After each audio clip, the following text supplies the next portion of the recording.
அன்பான வாசகர்கள் அனைவரையும் வணங்கி மகிழ்வது உங்கள் வீட்டு பிள்ளை எறும்பு கூட்டம் அருணாச்சலம் தண்டபாணி. நம்ம இன்றைக்கி ஒரு கதையை பார்க்க போகிறோம். இது கதை கிடையாது, உண்மையான நிகழ்ச்சி. அதுக்கு முன்னாடி நான் ஒரு விஷயத்த சொல்லிடுறேன். தயவுசெய்து எறும்பு கூட்டம் சேனலை நிறைய பேருக்கு அனுப்புங்க, நிறைய பேருக்கு பரப்புங்க. நல்ல விஷயங்கள் நம்ம சொல்லிகிட்டு இருக்கோம். நல்ல விஷயங்கள் போய் நிறைய போய் சேரட்டும். சப்ஸ்கிரைப் பண்ணாதவங்க சப்ஸ்கிரைப் பண்ணிக்கோங்க. சரி, ஓகே, இப்போ மேட்ருக்கு வரலாம். இது ஒரு உண்மை நிகழ்ச்சி மாதிரின்னு வச்சுக்கோங்களேன். உண்மை நிகழ்ச்சி மாதிரி இல்லை, உண்மை நிகழ்ச்சி தான். நான் என்னுடைய ஃப்ரெண்டை பார்க்குறதுக்காக வேண்டி போனேன். அவர் வீட்டுக்கு போனேன். அப்போ அவருக்கு ஒரு பேத்தி எப்படி இருக்குது அப்படின்னு சொல்லிவிட்டு நான் கேட்டேன். பேத்தி நல்லா இருக்கா அப்படின்னு சொல்லிட்டு, அந்த பொண்ணு பார்த்தா ரொம்ப அழகாக நல்லா ஒரு மாதிரி பயங்கர ஜூட்டாக இருந்தது. அந்த குழந்தைய பார்க்குறதுக்கு ரொம்ப 5ஆம் கிளாஸ் படிக்க தான், ரொம்ப நல்லா இருந்தது. அந்த குழந்தை ரொம்ப புத்திசாலித்தனமாக இருந்தது. அப்போ அவர் என்கிட்ட சொன்னார், இவ ஒரு பெரிய விஷயத்தை பண்ணால் என்ன விஷயம்னு சொல்கிறேன் கேளு அப்படின்னு சொல்லிட்டு சொன்னார்.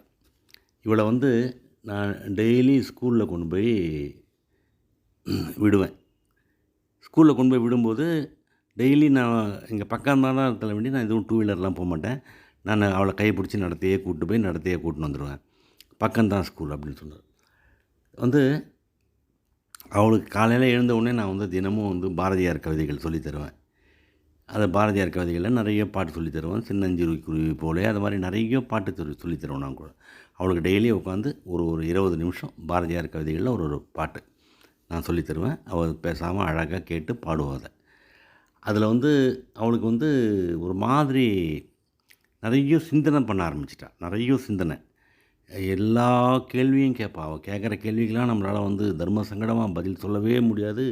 அது மாதிரி 5ஆம் கிளாஸ் படிக்கிற குழந்தை கேட்பா. ஒரு நாள் அவளை கைப்பிடிச்சி ஸ்கூல் கூப்பிட்டு போகிறேன்.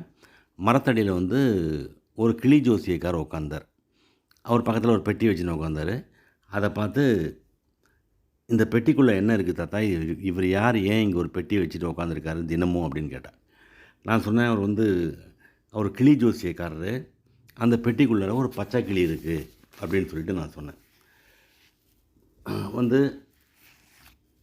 யாராவது கேட்டால், ஜோசியம் கேட்டால் அவருக்கு இந்த கிளியை பார்த்து, கிளி ஜோசியம் சொல்லும். அதுலேருந்து ஒரு சீட்டு வச்சுருப்பார். அந்த சீட்டை எடுத்து கொடுக்கும். அந்த சீட்டில் அவரை பார்த்து படிப்பார். அவருக்கு அது ஜோசியம் சொல்லும். அது அவருடைய லைஃப்பை பற்றி அதில் படிப்பார், சொல்லும். நம்புகிறவங்க நம்புகிறாங்க, நம்பாதவங்க நம்ப மாட்டாங்க. எப்படி சாத்தா நம்முடைய லைஃப் ஒரு கிளிக்கு தெரியும்? ஐயோ, நீ ஆரம்பிச்சிட்டியா அம்மா, நீ வா, நான் உனக்கு சொல்கிறேன் எல்லாத்தையும் டீட்டெயிலான்னு ஸ்கூலில் விட்டு போனேன். திரும்ப கூட்டிகிட்டு வரும்போது, தாத்தா எனக்கு இப்போ கிளி ஜோசியம் பார்க்கணும் அப்படின்னு சொன்னேன். சரி அப்படின்னு சொல்லிவிட்டு அவள் பேரை சொல்லி அவளுக்கு ஜோசியம் பார்த்தேன். ஜோசியம் பார்த்தா அவர் என் பேத்தியை பற்றி ரொம்ப நல்லா தான் சொன்னார். ரொம்ப நல்லா இருப்ப, நீ அப்படி இருப்ப, இப்படி இருப்ப, ஆஹா ஓஹோ அப்படிலாம் சொன்னார். அதாவது அவகிட்ட நான் ஒரு விஷயத்தை முன்னாடி சொல்லியிருக்கேன். அதாவது ஒரு நாள் எங்கள் வீட்டில் வாசலில் ஒரு மரத்தில் உட்காந்து ஒரு குயில் கத்துச்சு. அக்கோ அக்கோன்னு கத்துச்சு. அப்போ அந்த குயில் என்ன தாத்தா கத்துது, இந்த குயில் என்ன கத்துது தெரியுமா, அப்படி என்ன சொல்லுது, அவங்க அக்கா எங்கேயோ ஆற்றுல அடிச்சுன்னு போயிட்டாங்களாம், அதனால் அக்கா அக்கான்னு கூப்பிடுது. உனக்கு எப்படி தெரியும்? எனக்கு பறவைகள் பாஷையெல்லாம் தெரியுமே, பறவைகள் என்ன மொழி பேசுதோ அந்த மொழியெல்லாம் தெரியுமே. நம்ம குழந்தைங்கிட்ட சொல்கிற மாதிரி சாதாரணமாக சொல்லி வச்சேன். அப்போ அதை அவள் அப்படியே மனசில் வச்சுக்கிட்டா போல இருக்குது. சில இன்னும் நிறைய கேள்விகள் கேட்டால். ஜோசியர் எதாவது என் பேத்தியோட பேரை சொன்னதும் அவர் ரொம்ப நல்லா இருப்ப அப்படிலாம் சொல்லிட்டு சொன்னார். ரொம்ப நல்லா இருப்ப நீ, அதெல்லாம் சொல்லியிருந்தான்னு வச்சுக்கோங்களேன். அப்போது ஒரே நிமிஷம் இருன்னு சொல்லிவிட்டு அவளை நான் திசை திருப்பறதுக்காக வேண்டி நான் அவளை இது பண்ணேன்.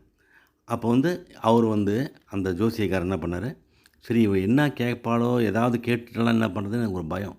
அப்போ ஜோசியக்காரர் மீனாட்சி அப்படின்னு சொல்லிவிட்டு அந்த கிளியை கூப்பிட்டாரு. மீனாட்சி வெளியில் வந்தது.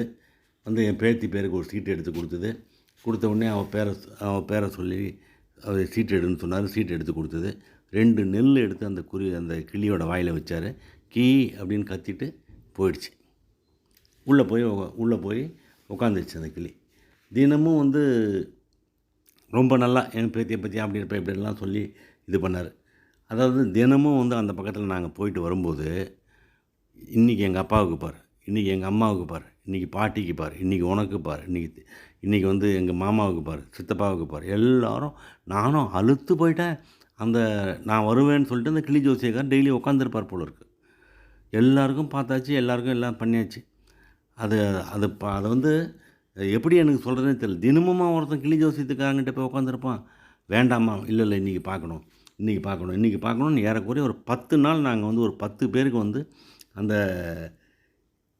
வந்து அந்த கிளி ஜோசியம் பார்த்தோம். அப்போ வந்து அவனே வந்து ஒரு மாதிரி ஆகிட்டான். வேறு என்ன, அதாவது அவன் வந்து எங்களை வந்து ஆவலாக வந்து வெயிட் பண்ணிகிட்டு இருக்கான், நாங்கள் வருவோம் வருவோம்னு சொல்லிட்டு. அதாவது அதுக்கு வந்து ஏம்மா இது மாதிரி தினம் வந்து பார்த்தா நமக்கு வந்து என்னம்மா இதெல்லாம் தினமாக பார்க்க முடியும்? இல்லை தாத்தா, அந்த அந்த குழந்தை வந்து ஒரு ஒரு வார்த்தை சொன்னா சார். அந்த வார்த்தை அதை என்னுடைய ஃப்ரெண்டு வந்து என்கிட்ட சொல்கிறார் இந்த விஷயத்தெல்லாம். என்னுடைய ஃப்ரெண்டு என்கிட்ட சொல்கிறார், அந்த குழந்தை வந்து ஒரு வார்த்தை சொன்னா, அந்த கிளி வந்து அந்த ஜோசியம் பார்க்குற அந்த நேரத்துக்கு, அந்த சீட்டு எடுக்க வர நேரம் இருக்கு இல்லையா, அந்த நேரத்துக்கு வரைக்கும்போது கொஞ்சம் சுதந்திரமாக இருக்கும். டெய்லி வந்து நம்ம போய் ஒரு 10 பேருக்கு பார்த்துருக்கோம். டெய்லி வந்து ஒரு 2 நிமிஷம் 3 நிமிஷம் அதே மாதிரி வந்து அந்த கிளி சுதந்திரமாக இருக்கும். டெய்லி வந்து நம்மளால் வந்து ஒரு 2 நெல் அந்த கிளிக்கு கிடைக்கும் அப்படின்னு சொல்லிவிட்டு அந்த குழந்தை சொன்னான். நான் வந்து ஒரு மாதிரி அது இதுவாகி போச்சு. எனக்கு வந்து ரொம்ப மனசை தொட்டுது. அப்போ ஒரு முறை இது பண்ணும்போதும் அந்த கிளியை பற்றி அவள் கேட்போம். உனக்கு தான் வந்து என்னது பறவைகளுடைய பாஷையெல்லாம் தெரியுமே, மொழி தெரியுமே, அது என்ன சொல்லிச்சு இப்போது? அதுக்கு வந்து இல்லை உனக்கு பார்க்கும்போது நீ நல்லா இருப்பேன்னு சொல்லிச்சு, மகராசி நீ நல்லா இருப்ப அப்படின்னு சொல்லிட்டு சொல்லிச்சு வந்து அப்படிலாம் அப்படி சொல்லிச்சின்னு சொல்லிட்டேன். அப்புறமா கேட்டால், தாத்தா அந்த கிளி தான் வெளியில் வருதே, அந்த 2 நிமிஷத்தில் தப்பிச்சு பறந்து ஏன் ஓடலை அப்படின்னுச்சு. நான் சொன்னேன், அந்த கிளியோட ரெக்கையை கத்திரிச்சு வச்சுருப்பாங்க, அதனால் அது பறக்கலை. இன்னொரு கேள்வி கேட்டால், ஏன் தாத்தா அது பறக்கக்கூட ட்ரை பண்ணல, அது ஏன் பறக்கக்கூட ட்ரை பண்ணல அப்படி கேட்டால்.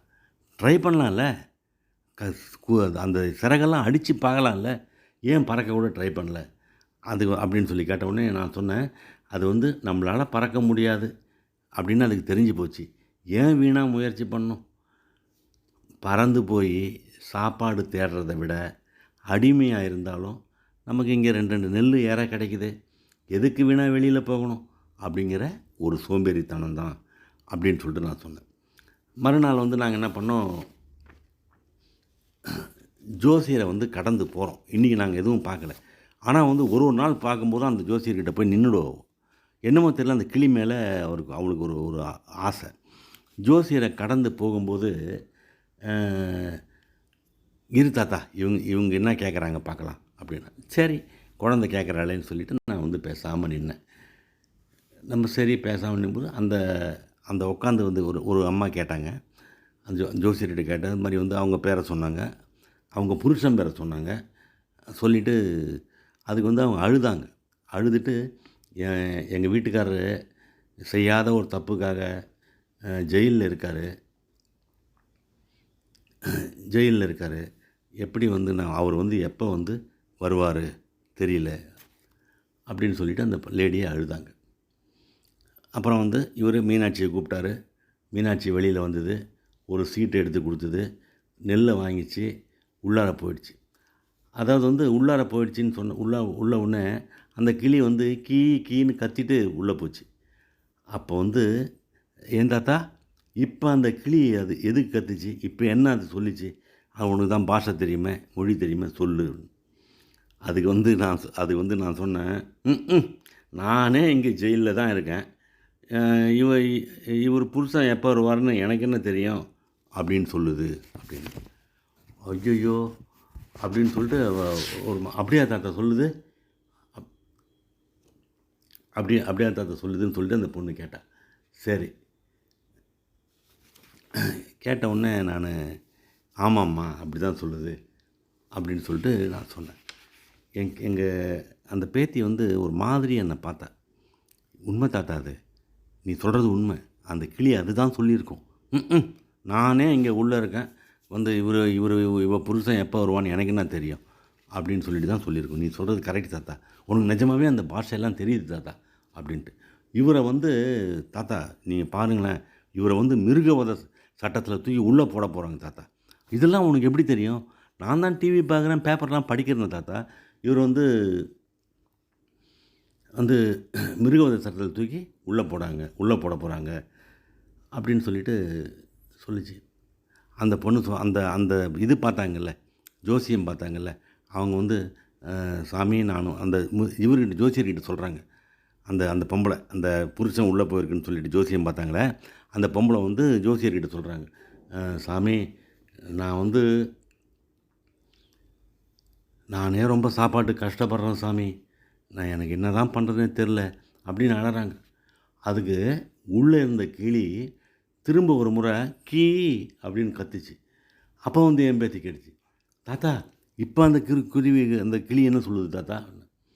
அதுக்கு வந்து அவர் சொன்னார், இந்த ஆளுக்கே நான் தான் சாப்பாடு போடுறேன், இந்த கிளி ஜோசியக்காரனுக்கே நான் தான் சாப்பாடு போடுறேன், இவர் உனக்கு என்ன தீர்வு சொல்ல போகிறாரு அப்படின்னு சொல்லிச்சின்னு சொன்னேன்.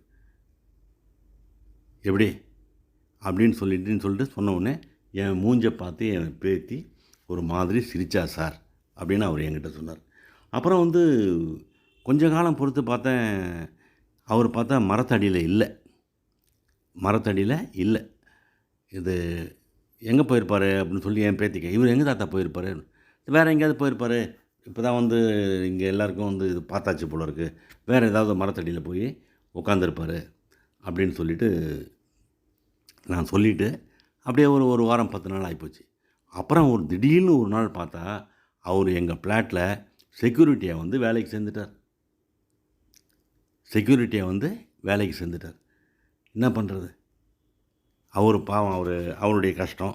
கிளி ஜோசியத்தில் வருமானம் வரல. இப்போ ஏன் தாத்தா இவர் இங்கே வந்து வேலைக்கு சேர்ந்தார்? கிளி ஜோசியத்தில் வருமானம் வரல, அதனால் வந்து இங்கே வந்து சேர்ந்துட்டார் அப்படின்னு. அப்போ அந்த கிளியை என்ன பண்ணியிருப்பார் அப்படின்னு சொன்ன உடனே என் பேத்தியை கூட்டிகிட்டு போய் அவரையே கேட்டேன், என்ன கிளி ஜோசியக்காரரை செக்யூரிட்டி ஆகிட்டீங்க அப்படின்னு. இல்லை சார், அது ஒன்றும் வருமானம் இல்லை சார். என் பேத்தி கேட்குறேன் அவகிட்ட, அப்போ அந்த கிளியை என்ன பண்ணீங்க? கிளியை நான் வச்சுருக்கேம்மா, அது கொஞ்சம் ரெக்கையெல்லாம் வந்த உடனே என்கிட்ட கொடுத்துட்றீங்களா? நான் வந்து என்ன வேலையானாலும் எங்கள் அப்பா கிட்ட சொல்லி தாத்தா கிட்ட சொல்லி வாங்கிக்கிறேன் அப்படின்னு. கொடுத்துட்றேம்மா அப்படின்னு. அப்புறமா நான் இப்போ பேத்திக்கிட்ட கேட்டேன், அந்த ரெக்கை வளர்ந்த உடனே கிளியை வாங்கி நீ என்ன பண்ண போகிற? நீ ஏதாவது கிளி ஜோசியம் பார்க்க போகிறியா அப்படின்னு. போ தாத்தா, அந்த கிளியை எடுத்துன்னு போய் எங்கேயாவது ஜாலியாக பறக்க விட்டுருவோம் தாத்தா, அந்த கிளி சந்தோஷமாக இருக்கணும் தாத்தா. நீ தான் சொன்னல, சின்னஞ்சிறு பறவை போலே நீ திரிந்து பறந்து வா பாப்பா, வண்ண பறவைகளை கண்டு நீ மனதில் மகிழ்ச்சி கொள்ளு பாப்பா, நீ சொல்லி கொடுத்தல, பறவைகள்லாம் பறக்கணும் தாத்தா, கூண்டில் அடைக்கக்கூடாது அப்படின்னு ஒரு மிகப்பெரிய தத்துவத்தை அந்த 5ஆம் கிளாஸ் படிக்கிற குழந்தை எனக்கு சொல்லிச்சு தண்டபாணி அப்படின்னு அவர் என்கிட்ட சொன்னார். எனக்கு கேட்குறதுக்கு ரொம்ப சந்தோஷமாக இருந்தது. இந்த உண்மை நிகழ்ச்சியை உங்கள்கிட்ட நான் பகிர்ந்துக்கிறேன். நீங்களும் கேட்டு சந்தோஷப்படுங்க. இந்த பதிவை நிறைய பேருக்கு ஃபார்வேர்ட் பண்ணுங்கள். ரொம்ப நன்றி.